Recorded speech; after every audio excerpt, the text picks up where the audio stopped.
Chapter 4. The first principle in the science of getting rich. Thought is the only power which can produce tangible riches from the formless substance. The stuff, from which all things are made, is a substance which thinks, and the thought of form in this substance produces the form. Original substance moves according to its thoughts.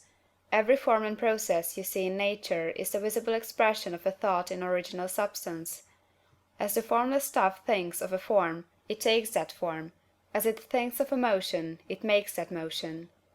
That is the way all things were created. We live in a thought world, which is part of a thought universe.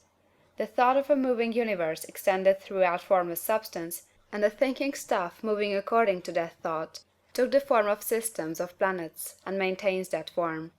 Thinking substance takes the form of its thought, and moves according to the thought. Holding the idea of a circling system of suns and worlds, it takes the form of these bodies, and moves them as it thinks. Thinking the form of a slow-growing oak tree, it moves accordingly, and produces the tree, though centuries may be required to do the work. In creating, the formless seems to move according to the lines of motion it has established. The thought of an oak tree does not cause the instant formation of a full-grown tree, but it does start in motion the forces which will produce the tree along established lines of growth. Every thought of form, held in thinking substance, causes the creation of the form, but always, or at least generally, along lines of growth and action already established. The thought of a house of a certain construction, if it were impressed upon formless substance, might not cause the instant formation of the house, but it would cause the turning of creative energies already working in trade and commerce into such channels as to result in the speedy building of the house. And if there were no existing channels through which the creative energy could work, then the house would be formed directly from primal substance, without waiting for the slow processes of the organic and inorganic world. No thought of form can be impressed upon original substance without causing the creation of the form. Man is a thinking centre, and can originate thought. All the forms that man fashions with his hands must first exist in his thought. He cannot shape a thing until he has thought that thing. And so far man has confined his efforts wholly to the work of his hands. He has applied manual labor to the world of forms, seeking to change or modify those already existing. He has never thought of trying to cause the creation of new forms by impressing his thoughts upon formless substance.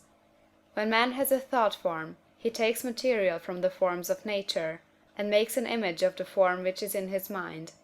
He has so far made little or no effort to cooperate with formless intelligence, to work with the Father. He has not dreamed that he can do what he seeth the Father doing.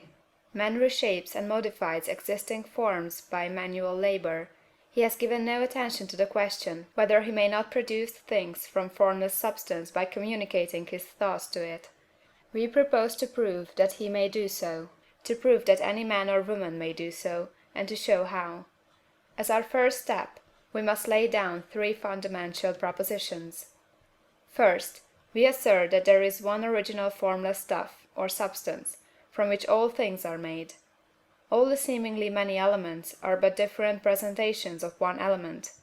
All the many forms found in organic and inorganic nature are but different shapes, made from the same stuff. And this stuff is thinking stuff. A thought held in it produces the form of the thought. Thought, in thinking substance, produces shapes. Man is a thinking centre, capable of original thought. If man can communicate his thought to original thinking substance, he can cause the creation or formation of the thing he thinks about. To summarize this, there is a thinking stuff from which all things are made, and which, in its original state, permeates, penetrates, and fills the interspaces of the universe. A thought, in this substance, produces the thing that is imaged by the thought. Man can form things in his thought, and, by impressing his thought upon formless substance, can cause the thing he thinks about to be created.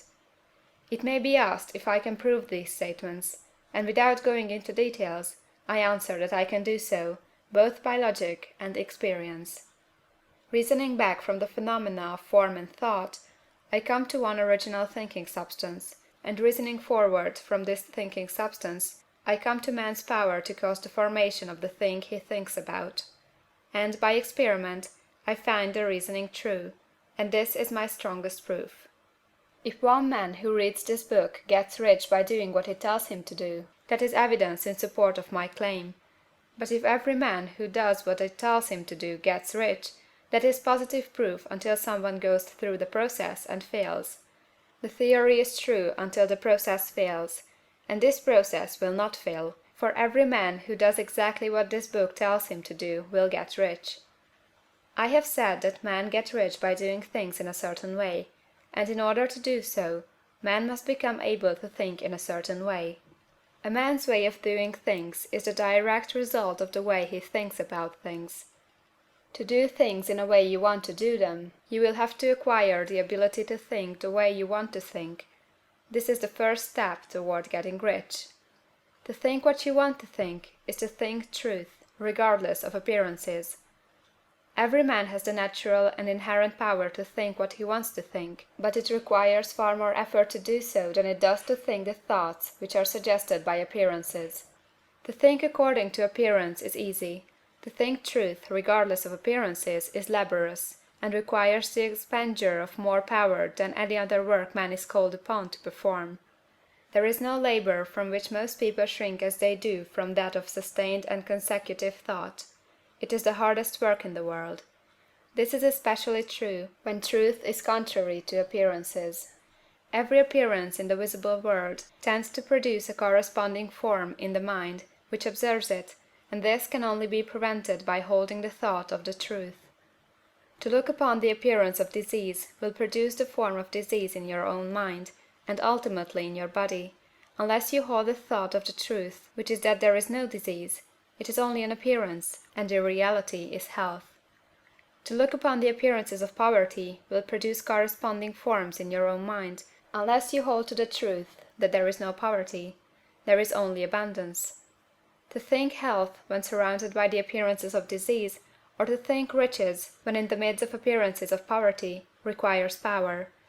But he who acquires this power becomes a master mind. He can conquer fate, he can have what he wants. This power can only be acquired by getting hold of the basic fact which is behind all appearances, and that fact is that there is one thinking substance from which and by which all things are made. Then we must grasp the truth that every thought held in this substance becomes a form, and that man can so impress his thoughts upon it as to cause them to take form and become visible things. When we realize this, we lose all doubt and fear, for we know that we can create we want to create, we can get what we want to have, and can become what we want to be. As a first step toward getting rich, you must believe the three fundamental statements given previously in this chapter, and in order to emphasize them, I repeat them here. There is a thinking stuff from which all things are made, and which, in its original state, permeates, penetrates, and fills the interspaces of the universe. A thought, in this substance, produces the thing that is imaged by the thought. Man can form things in his thought, and, by impressing his thought upon formless substance, can cause the thing he thinks about to be created. You must lay aside all other concepts of the universe than this monistic one, and you must dwell upon this until it is fixed in your mind, and has become your habitual thought. Read these creed statements over and over again, fix every word upon your memory, and meditate upon them until you firmly believe what they say. If a doubt comes to you, cast it aside as a sin. Do not listen to arguments against this idea. Do not go to churches or lectures where a contrary concept of things is taught or preached. Do not read magazines or books which teach a different idea. If you get mixed up in your faith, all your efforts will be in vain. Do not ask why these things are true, nor speculate as to how they can be true. Simply take them on trust. The science of getting rich begins with the absolute acceptance of this faith. End of chapter 4.